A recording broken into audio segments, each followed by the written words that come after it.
Ginda's Games! Hello ladies and gentlemen, Gin here with another League of Legends guide for you.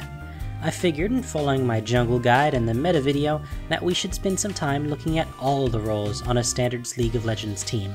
So this week, let's talk about how to support. The support, for those who don't recall, is generally one of the two members on a team occupying the bottom lane during the laning phase, the other being the AD carry. The support, arguably, has the most difficult job of anyone on the team because of the significant handicap they are set up with. As you know, the map has 4 constant sources of gold on it, the 3 lanes and the jungle. But there are 5 champions. The support is the one who accepts the burden of not taking gold from minions in order to maximize the potential of his or her teammates. So little to no gold from kills, all well tasked with the job of protecting the carry, getting them fed, warding throughout the game, and generally setting your team up for success. The job of support is difficult and often thankless, but if you're up for the task, it's extremely rewarding. So, before we go over the details of the task, let's talk about what makes a good support champion. Because of your lack of gold compared to the rest of the team, a support needs to be able to function well with or without items. Their abilities need to be useful and have weight regardless of whether or not they have ability power or attack damage to boost them. Champions like this fall into a few different categories. First, there are those who are more traditionally thought of as support because their abilities boost their allies, as the word implies. The most classic example of this is Soraka, who provides her allies with extra health, mana, armor, and magic resist. Others, like Janna and Lulu, give their allies shields, more damage, and speed boosts. And then there are champions who don't have any supporting abilities, but are still extremely useful without items because of the amount of crowd control, vision, or other useful bonuses they provide.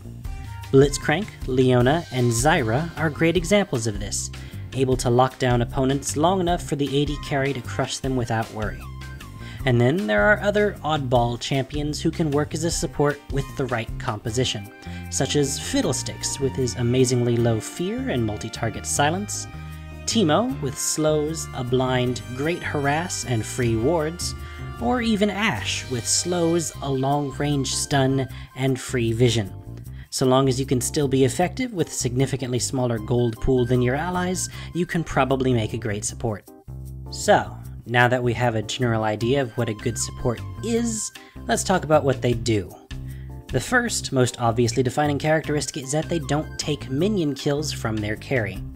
This leads many to believe that playing as a support is boring and you should spend most of your time just sitting there and watching. This couldn't be further from the truth.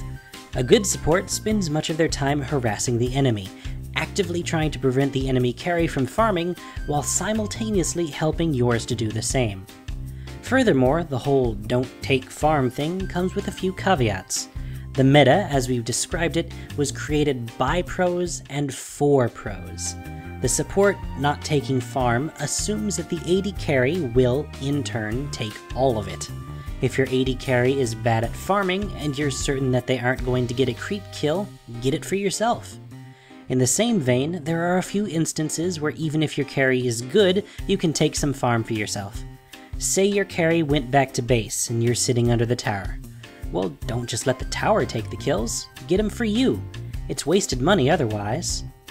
Now, with what money you do get, what do you buy? Well, firstly, there are a few items that help you along the way. They give you free stuff. There are 3 items in particular that give you free gold. The first is Avarice Blade, which I mentioned first so we can promptly ignore it. It gives the least amount of gold over time passively, which it makes up for by giving you some when you kill things. Now, as a support, you won't often be killing things, so it's rather pointless for us. Furthermore, it builds into a number of aggressive options that generally require you to build other expensive items first for them to be effective, so let's put that one aside. Let's look at the most common choice, Philosopher's Stone.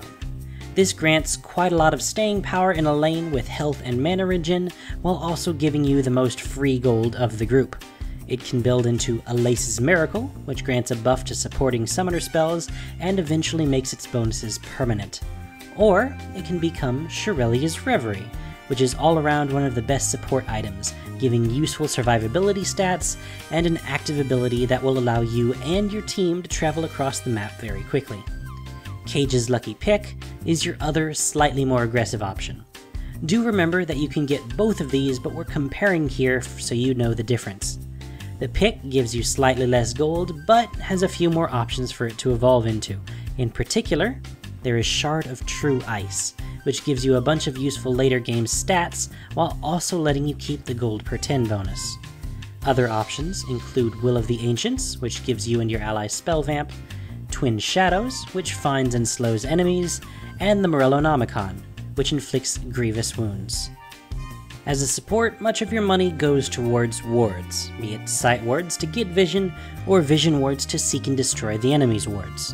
Fortunately, the new items in Season 3 have us covered here as well. The Sightstone and Ruby Sightstone items give us free wards. I've done a whole video on wards, so go check that out for more info on how to do it properly. Do note though that as a support, you will be expected to purchase and use wards far more often than your allies. In almost all cases, you should probably buy one or more wards every time you return to base. This is less required if you have some form of Sightstone, but still desirable. And in that case, Vision Worms become a much more appropriate purchase. There are many other useful support items, so called because they are cost efficient and allow you to have an effect on the battle regardless of whether or not you deal a ton of damage yourself. These include auras, such as Aegis of the Legion and Zeke's Herald, and items with active effects like Mikhail's Crucible or Locket of the Iron Solari. Your choices are many and varied. Go with what best fits the situation. For runes, in addition to whatever else best fits your character, consider gold per 10 seals and quintessences, as they will help you close that gap between your allies and yourself.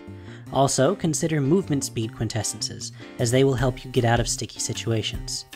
Season 3 has given us some great options in the Masteries department as well for doing an awesome job as a support.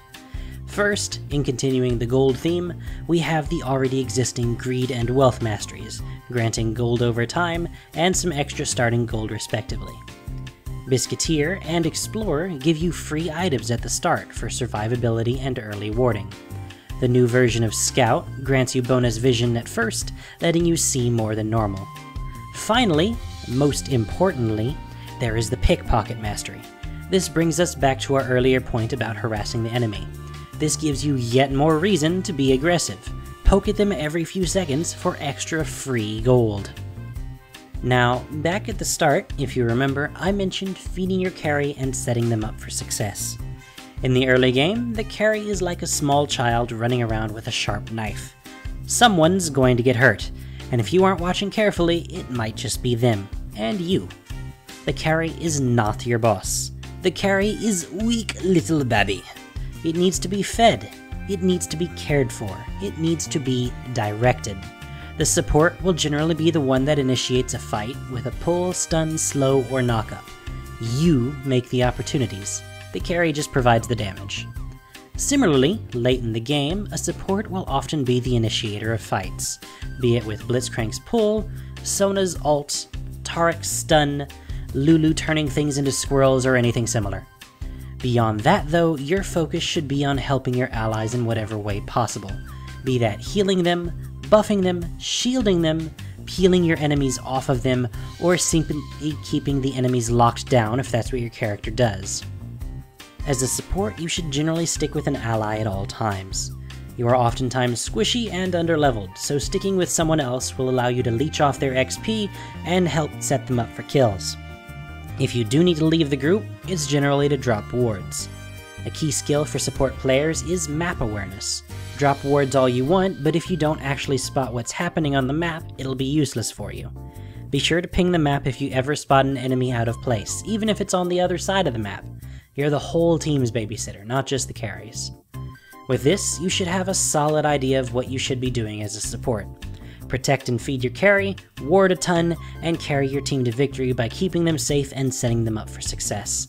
If you have enjoyed this guide, please let me know by hitting the like button, or mention in the comments below if you have advice or questions.